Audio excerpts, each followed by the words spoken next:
Hello friends, আমি দেবজ্যোতি। তো রোহিত শর্মা কংগ্রেসের বাবা, এরকম একটা ন্যারেটিভ চলছে। আপনারা সোশ্যাল মিডিয়া খুললে, বিশেষ করে টুইটার যদি খোলেন, মানে এই হ্যাশট্যাগটা রোহিত কংগ্রেস কা বাপ রোহিত, এই মানে হ্যাশট্যাগটা পুরোপুরি মানে ছেয়ে গেছে। তো গল্পটা কি এবং আমার মতামত কি? তো ঘটনাটা হয়েছে যে কংগ্রেসের একজন স্পোকস পার্সন, তার নাম শামা মোহাম্মদ। তিনি একজন কংগ্রেসের নেত্রী। তার নাম অনেস্টলি আমি এর আগে শুনিনি। তো তিনি রোহিত শর্মাকে নিয়ে একটি কটাক্ষ করেন, তিনি টুইট করেন। বেসিক্যালি সেটা সারমর্ম হচ্ছে টুইটটার, যে রোহিত শর্মা মানে খুবই মোটা, তাকে কাইন্ড অফ বডি শেম করেন। Rohit Sharma unfit to play, এবং রোহিত শর্মা ভারতীয় ক্রিকেটের ইতিহাসের সব থেকে জঘন্য ক্যাপ্টেন। এবার অবভিয়াসলি যারা রোহিত শর্মা ফ্যান তারা প্রচন্ড রেগে গেছে, তারা মারাত্মক রকমের ট্রোলিং শুরু করে। এবং শুধু রোহিত শর্মা ফ্যান নয়, যারা ক্রিকেটের ফ্যান তারাও কিন্তু মারাত্মক পরিমাণে ট্রোলিং শুরু করে। শামা মোহাম্মদকে তো ট্রোল হতেই হয়, এবং কংগ্রেস পার্টিকে, রাহুল গান্ধীকে মারাত্মক পরিমাণে কিন্তু এখন ট্রোল করা হচ্ছে। এবার আমি প্রথমেই বলে দিই, আমি একজন ক্রিকেটারকে, একজন স্পোর্টস পার্সনকে, শুধু ক্রিকেটার নয়, একজন পলিটিশিয়ানের অনেক অনেক অনেক উপরে রাখবো। এবং তার মেন কারণ হচ্ছে স্পোর্টস ভারতের মতো একটা দেশকে কিন্তু ইউনাইট করে। আমরা যখন দেখি রোহিত শর্মা বা বিরাট কোহলি বা জসপ্রীত বুমরা বা মোহাম্মদ শামি ভারতের জার্সি পরে নামছে এবং তারা ভালো খেলছে, আমরা কিন্তু গর্ববোধ করি। এবং সেটা ধর্ম, বর্ণ, জাতি, আমরা কি ভাষায় কথা বলি, আমরা কোন স্টেটে থাকি, আমাদের এথনিসিটি কি, সবকিছু কিন্তু নির্বিশেষে স্পোর্টস মানুষকে, বিশেষ করে আমাদের মতো দেশে যেখানে এত ধর্ম, বর্ণ, এত কাস্ট, এত এথনিসিটির মানুষ বাস করে, মানুষকে ইউনাইট করে। পলিটিক্স মানুষকে ডিভাইড করে। পলিটিক্সের কাজ কি? পলিটিক্সের কাজ হচ্ছে ভয় দেখিয়ে মানুষকে ভাগ করা। এই চলো, ওই যে ওইখানে দেখো মেজরিটি, দেখো তারা মাইনরিটির উপরে অত্যাচার করছে, মাইনরিটি যারা, আমাকে ভোট দাও, আমি তোমাদেরকে বাঁচাবো। অমুক জায়গায় দেখো একটা ধর্মের মানুষ তোমাদের একটা ইয়ে করার চেষ্টা করছে, তোমরা আমায় ভোট দাও, আমরা তোমাদেরকে বাঁচাবো। এটাই তো হয় পলিটিক্সে, তো এটাই হয়। ভোট ব্যাংকের যে নোংরা পলিটিক্স, এটাই হয়। মানুষকে ভয় দেখাও, মানুষের মনে একটা জুজু ঢুকিয়ে দাও, নিয়ে ভোট আনো। পলিটিক্স মানুষকে ডিভাইড করে, স্পোর্টস, ক্রিকেটের মতো স্পোর্ট মানুষকে কিন্তু ইউনাইট করে। তো আমি একজন স্পোর্টস পার্সনকে, একজন পলিটিশিয়ানের, শামা মোহাম্মদ তো মানে নোবডি পলিটিশিয়ান, আমি বড় বড় পলিটিশিয়ানের থেকে একজন স্পোর্টস ম্যানকে কিন্তু এই কারণে, যেহেতু তারা সব ধর্মের মানুষকে, সব বর্ণ, সব এথনিসিটির মানুষকে একত্রিত করছে, এম্পাওয়ার করছে, আমি কিন্তু এগিয়ে রাখবো। এবার আসবো শামা মোহাম্মদের কমেন্টে।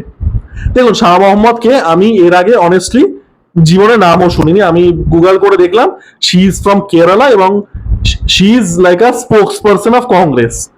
এবার এদের সমস্যাটা হয়ে গেছে, আমাদের পলিটিশিয়ানরা কিভাবে কথা বলে, আমাদের পলিটিশিয়ানরা যখন ভাষণ দেয়, অন্য দলের লোকদেরকে কিরকম নোংরা ভাবে অ্যাটাক করে, তো আপনারা দেখতে পেয়েছেন রাস্তাঘাটে যখন ভাষণ হয়, যখন এই টেলিভিশন চ্যানেলগুলোতে একে অন্যের সাথে ডিবেট করে, তখন কিভাবে নোংরা অ্যাটাক গুলো করে তো দেখতে পান।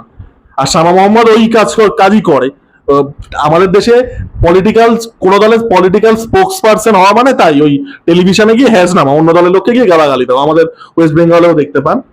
তো শামা মোহাম্মদের ওই জাতীয় কথাবার্তাগুলো বলে হয়তো অভ্যস্ত, কারণ আমি তো তারকে চিনি না, তো হয়তো এই জাতীয় কথা বলে অভ্যস্ত, কারণ আমাদের দেশে পলিটিক্স এইভাবেই অপারেট করে। আপনি যদি স্পোক্স পার্সন হয়, আপনাকে অন্যকে অ্যাটাক করতে হবে নোংরা ভাবে। তো তিনি হয়তো এই জাতীয় ল্যাঙ্গুয়েজে হয়তো মানে তিনি এই কথাগুলো বলে অভ্যস্ত। বাট আপনি যখন একটা ভারতীয় ক্রিকেট, প্রথমত আপনাকে কেউ রাইট দেয়নি এটা বলার, আর যদি আপনি বলেও থাকেন, আপনাকে একজন রোহিত শর্মা স্ট্যাচিওরের প্লেয়ারের বা যে কোনো স্ট্যাচিওরের প্লেয়ারের, ছোট বড় মাঝারি, আপনি যখন এরকম কটাক্ষ করছেন, আপনি কিন্তু শুধুমাত্র সে প্লেয়ারটাকে ছোট করছেন না, আপনি কিন্তু সেই ডেজিগনেশনটাকে, এই যে ভারতীয় ক্রিকেট, একেও ছোট করছেন। আপনি যখন আর্মির, ধরুন আপনি কোনো আর্মি অফিসারের এগেনস্টে কিছু বললেন, আপনি কিন্তু শুধু আর্মি অফিসার, সে তাকে মানুষ হিসেবে ছোট করলেন না, আপনি সেই ডেজিগনেশনটাকে, ভারতীয় সেনাবাহিনী, সেটাকেও কিন্তু ছোট করলেন। তো এখানে কিন্তু এটাই হয়েছে, এবং এই জন্য কিন্তু ফ্যানরা রেগে গেছে। রোহিত শর্মা ফ্যানরা রেগে গেছে, তাদের হিরোর ওপরে অ্যাটাক করা হয়েছে। বাট রোহিত শর্মার ফ্যান বাদ দিয়েও যারা জেনারেল ক্রিকেটের ফ্যান, ভারতীয় দলের সমর্থক, তারাও কিন্তু প্রচন্ড খেপে গেছে এই কারণে। কারণ শামা মোহাম্মদ যে কথাগুলো বলেছেন, সেগুলো কিন্তু কোথাও গিয়ে পরোক্ষভাবে ভারতীয় ক্রিকেটকে ছোট করে। ভারতীয় দলের ক্যাপ্টেনকে আক্রমণ করা মানে সেই ডেজিগনেশনটাকে, ভারতীয় ক্রিকেটকেও কিন্তু আক্রমণ করা ইনডাইরেক্টলি। এবং আমি একটা কথাই বলতে চাই যে একটা ক্রিকেট আর একটা পলিটিক্সের এটাই সব থেকে বড় পার্থক্য, ক্রিকেট একটা মেরিটোক্রেটিক জিনিস। রোহিত শর্মা কোনো পলিটিশিয়ানের ঘরে জন্মায়নি যে চলো বাবু তুমি এইখানে অমুক জায়গায় গিয়ে দাঁড়িয়ে যাও। তাকে ইয়ার আফটার ইয়ার হার্ড ওয়ার্ক করে ছোট থেকে বছরের পর বছর ওয়ার্ক করে school level cricket, college level cricket, club cricket, domestic cricket, international ক্রিকেটে এত বছর, তারপরে সে এই জায়গাটা পেয়েছে। তাকে কিন্তু কেউ হাতে তুলে দেয়নি। স্পোর্টস জিনিসটা মেরিটোক্রেটিক। রোহিত শর্মা কিন্তু আজ থেকে খেলছে না। রোহিত শর্মার ডেবিউ হয়েছিল 2007 সালে, তখন আমরা কত ছোট। সাউথ আফ্রিকার এগেনস্টে ওয়ানডে ডেবিউ হয়েছিল মনে আছে, মালাহাইডে হয়েছিল আয়ারল্যান্ডের এগেনস্টে। সচিন ওই ম্যাচটা 99-তে আউট হয়ে যায়। আর 2020 ডেবিউ তো আশা করছি সবার মনেই আছে, ওই সাউথ আফ্রিকার এগেনস্টে কোয়ার্টার ফাইনাল ম্যাচটা, যেটাতে ধোনি আর রোহিত শর্মা আর কি পার্টনারশিপটা ম্যাচ বাঁচায় এবং ইন্ডিয়া আর কি জেতে, এবং তারপরে তো কাপই জিতে যাচ্ছে। রোহিত শর্মা 18 বছর কিন্তু ইন্টারন্যাশনাল খেলছে, কেউ জায়গাটা করে দেয়নি। ক্রিকেট এরকম না আপনি দিনের পর দিন ভোটে দাঁড়াবেন দাঁত বার করে, তারপরে হেরে যাবেন, তারপরেও আপনাকে দলে রাখবে, হয় না। এই যে আমাদের স্টেটে কোনো যোগ্যতা নেই, কিচ্ছু নেই, 2টো সিনেমা করেছে, 4টে সিরিয়াল করেছে, 2টো গান গেয়েছে, কি করলো? আর কিছু করার অকাত নেই, ভোটে দাঁড়িয়ে পড়লো। এইভাবেই তো আমাদের দেশে ভোট হয়। মানে যত সব ওয়াশড আউট সেলিব্রিটি, 2 পয়সা সেলিব্রিটি, বিশেষ করে আমাদের স্টেটে, এটা অন্য স্টেটের কথা হচ্ছে, বাট আমি একদম ইন জেনারেল বলছি, এই তো হয় হয় পলিটিশিয়ানের ছেলে, তা না হলে 2 কোটি সেলিব্রিটি, তা না হলে অমুকের ভাইপো তমুকের ভাইজি, এই তো হয়। এটার মধ্যে কি কোনো মেরিট আছে? কোনো মেরিট নেই। ক্রিকেট খেলতে কিন্তু মেরিট লাগে। রোহিত শর্মা তার ওয়ান ডেতেই 3টে ডাবল সেঞ্চুরি আছে, পৃথিবীর কিন্তু কারণ নেই। ফিটনেস ছাড়া 264 রান ভাই করা যায় না। সমস্যাটা হয়ে গেছে আমরা ফিটনেস বলতে ওই একটা রিপড বডি, 6 প্যাক অ্যাপস এটাই দেখে নিয়েছি। সচিন তেন্ডুলকারের তো ছিল না। সচিন তেন্ডুলকার কি সচিন তেন্ডুলকার তো খুবই ভালো একজন অ্যাথলিট ছিলেন। আপনি কেরিয়ারের শুরুর দিকে দেখে নিন, সচিন তেন্ডুলকার ওয়াজ আ ব্রিলিয়ান্ট ফিল্ডার অলসো, সেটা নিয়ে কোনো কথা হয় না। আপনি দেখুন Sachin Tendulkar running between the wicket তার শেষ বয়সেও দেখে নিন। তা সচিন তেন্ডুলকার তো গোলগাল চেহারা ছিল, তা সে কি ক্রিকেট খেলেনি? রোহিত শর্মা 32টা ওয়ানডেতে সেঞ্চুরি আছে, 32টা। সেটা ফিটনেস ছাড়া হচ্ছে? 4টে-5টা ম্যাচের আগেই তো রোহিত শর্মা সেঞ্চুরি করলো। এই যে চ্যাম্পিয়ন্স ট্রফি 3টে ম্যাচ হয়েছে, তার আগে যে ইংল্যান্ড সিরিজটা হলো, ওটা সেকেন্ড ম্যাচে সম্ভবত সেঞ্চুরি করলো। মানে 4টে ম্যাচ আগে রোহিত শর্মা সেঞ্চুরি আছে। সেগুলো কি ফিটনেস ছাড়া হচ্ছে? রোহিত শর্মা টেস্টের একটা সময় পর্যন্ত, লাস্টের দিকে রোহিত শর্মা হয়তো আর মানে টেস্টে আর সেই ফর্মটা ধরে রাখতে পারছে না, বাট সে তো একটা সময় মধ্যে টেস্টেও 2021 থেকে 2024-এর মধ্যে Rohit Sharma was the best test batsman also ইন্ডিয়ার, অ্যালং উইথ ঋষভ পান্ত। ঋষভ পান্ত আর ইন্ডিয়া ব্যাটিং টেনেছে রোহিত শর্মার টেস্টের ব্যাটিং। ফিটনেস ছাড়া হচ্ছে? আর Rohit Sharma as a captain বলছে ওয়ার্স্ট ক্যাপ্টেন। রোহিত শর্মা 2024 সালের ক্রিকেট ওয়ার্ল্ড কাপ জিতিয়েছে, 2020 ওয়ার্ল্ড কাপ। আমরা 2007-এর পরে জিতিনি। কালকের ম্যাচটায়, কালকে বলছি আমি, হয়তো আপলোড হয়তো সকাল হয়ে যাবে, তো আজকেরই ম্যাচ সেমিফাইনাল। এই ম্যাচটা জিতে গেলে, ফাইনাল জিতে গেলে আমরা চ্যাম্পিয়ন্স ট্রফি জিতে যাবো। তো 2024-এ ক্রিকেট ওয়ার্ল্ড কাপ, 2025-এ চ্যাম্পিয়ন্স ট্রফি, আর 2023-এ ওই একটা ট্রেভিস হেডের নক বাদ দিলে ওয়ার্ল্ড কাপটাও, 50 ওভার ওয়ার্ল্ড কাপটাও রোহিত শর্মার ক্যাপ্টেন্সিতে জিতে যাওয়া যেত।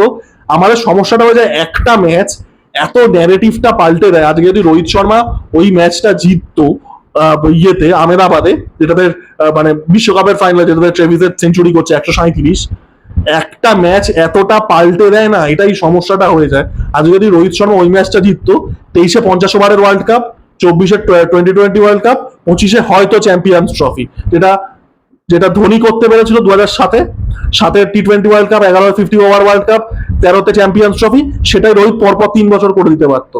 একটা ম্যাচের জন্য, একটা ম্যাচও বলবো না, একটা ট্রেভিসেডের ইনিংসের জন্য হয়নি। রোহিত শর্মা খারাপ ক্যাপ্টেন? যদি খারাপ ক্যাপ্টেন প্রশ্ন করতে হয়, তাহলে অজয় জাদেজা, মোহাম্মদ আজহারউদ্দিন, এদেরকে প্রশ্ন করো যে 90s-এর ম্যাচ ফিক্সিং। আজহারউদ্দিনকে তো, মানে আজহারউদ্দিন কংগ্রেসকে রিপ্রেজেন্ট করে, আজহারউদ্দিনের এগেইনস্টে তো ক্লিয়ারও হয়নি যে সে তার ম্যাচ ফিক্সিং, জাস্ট ক্ল্যারিটি পেয়েছে। এটা নিয়ে গৌতম গম্ভীরের দেখবেন একটা ইন্টারভিউও আছে, যে বলেছিল যে কেন একে ইনভলভ করা হচ্ছে।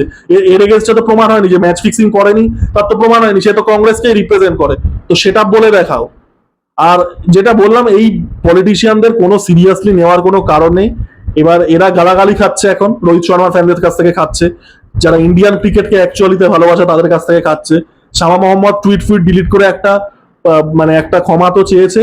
আমার যেটা মনে হয়, কংগ্রেসের উচিত হায়ার আপস থেকে এসে, এরা এমনি নিজেদেরকে, Congress basically is a joke now, as a party complete joke. না কিছু সিট পায়, না কোনো সিগনিফিকেন্সই নেই এদের। এদের উচিত যে বড় হায়ার আপ নেতাদের থেকে একটা স্টেটমেন্ট দিয়ে দেওয়া যে আমাদের ভুল হয়ে গেছে, আমরা ভারতীয় ক্রিকেটের ক্যাপ্টেনের এগেনস্টে এই কথাগুলো বলা, একটা প্রপার জেনুইন ক্ষমা চেয়ে নেওয়া উচিত। এমনিও এটা একটা ডিস্ট্রাকশন হচ্ছে, যেটা বললাম যে কালকে বা মানে ভিডিও যখন আপলোড করব তার কয়েক ঘন্টা বাদেই সেমিফাইনাল শুরু হবে, সেটা অনেক বেশি ইম্পর্টেন্ট। তো যাই হোক, মানে খুবই বোকা বোকা একটা ঝামেলা। এবং এই যে শামা মোহাম্মদের মতো দু পয়সার যারা politician, they have no right to say things about Indian cricketer. এটা আমি ছোট বড় কোনো ক্রিকেটার বলছি না, রোহিত শর্মা বলেও বলছি না, তাদের নেই। কারণ ক্রিকেটটা একটা মেরিটোক্রেটিক জিনিস, এটা যোগ্যতা দিয়ে করতে হয়। পলিটিক্সে আমাদের দেশে অন্তত জাস্ট কোনো যোগ্যতা লাগে না।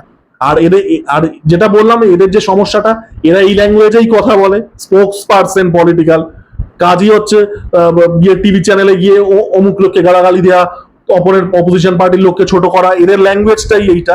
তো যাই হোক, সমস্যা। তো রোহিত শর্মা কংগ্রেসের বাবা কিনা আপনারা কমেন্টে অবশ্যই জানাবেন। আপনাদের দৃষ্টিভঙ্গি কি? আপনারাও কি মনে হয় যে রোহিত শর্মাকে অপমান করা হয়েছে, না জিনিসটাকে একটু মানে ব্লোন আউট অফ প্রপোর্শন করা হচ্ছে, সেটাও জানাবেন। আর অবশ্যই কালকের বিশ্ব চ্যাম্পিয়ন্স ট্রফি সেমিফাইনাল, তো অল দ্য বেস্ট ইন্ডিয়া, আমি সেটা নিয়ে ডেডিকেটেড ভিডিও বানাবো। তো টাটা, আর চ্যানেলটাকে সাবস্ক্রাইব করে দেবেন।